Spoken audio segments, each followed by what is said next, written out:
शकुनी मामा फेल आहे. शरद पवारांच्या मुकाबल्यात शकुनी मामा फेल आहे. जाऊ द्या, लोकांना कळत नाही पण काय होईल. जिवंत आहेत ना, काय हाल दिसत ना तुम्हाला पाहता ना. याच हातावर करायचं बाबांनी, याच हातावर फेडायचं.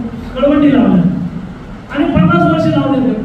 कोणालाच कळू दिलं नाही. शकुनी मामाचं विचाराचं नाव कोरलं गेलं.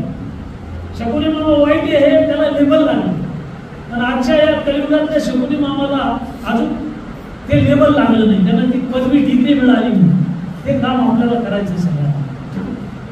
मराठा आरक्षण काय गेलं तर मराठा आरक्षण मिळालं ते आपल्या सरकारनं दिलं. 288 आमदारांनी दिलं.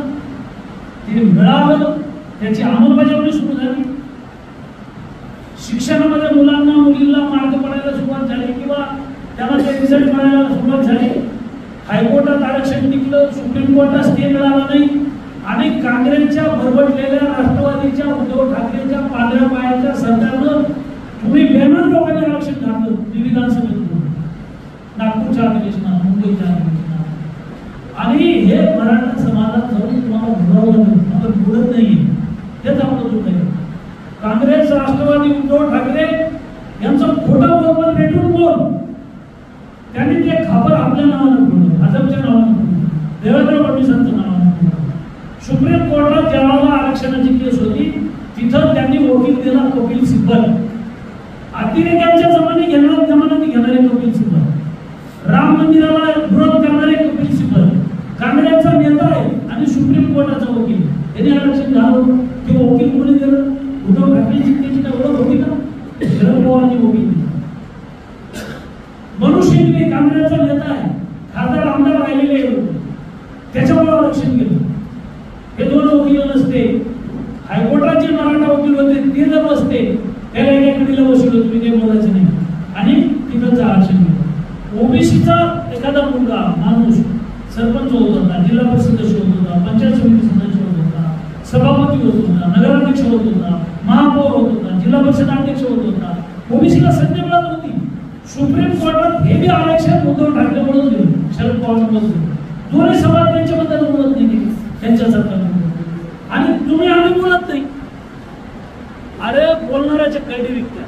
मराठा, माळी, तेली, तांबळी, धनगर, वंजारी आम्ही सारे हिंदू एक आहोत आणि मोदीजींचा नारा आहे सबका साथ, सबका विकास और सबका विश्वास.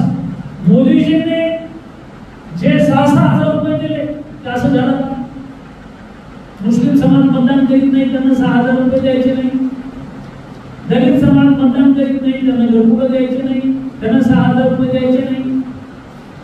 आदिवासी आम्हाला मतदान करत नाही किंवा ख्रिश्चन आम्हाला मतदान करीत नाही किंवा यासाठी आम्हाला कमी प्रमाणात मतं देतात.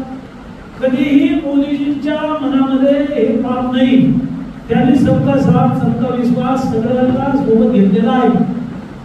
राजांनो, भारतीय जनता पक्षाच्या कार्यकर्त्यांनो, मराठा असू द्या, ओबीसी असू द्या, दलित असू द्या, मुसलमान असू द्या, आपल्या देशाच्या पंतप्रधानाबद्दल स्वाभिमान बाळगा. जातीपातीच्या लोकांच्या भेकाव्यात येऊ नका. काँग्रेसवाले बेमान, राष्ट्रवादीवाले हरामखोर, हे सारे शिवसेनेचे उद्धव ठाकरेवाले हे तुमच्यात बेबनाव करतायत, भांडण लावतायत, कळवणी लावतायत. आपण गेली अनेक वर्ष, हजारो पिढ्या गेल्या आपल्या एकमेकाच्या मातीत जातो, एकमेकाच्या लग्नात जातो आणि नाहीतरी आता ओबीसीला आरक्षण आहे. काय शिष्यवृत्तीचा काही फायदा आहे?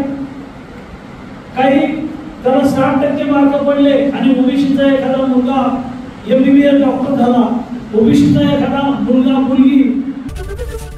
एबीपी माझा, उघडा डोळे बघा नीट.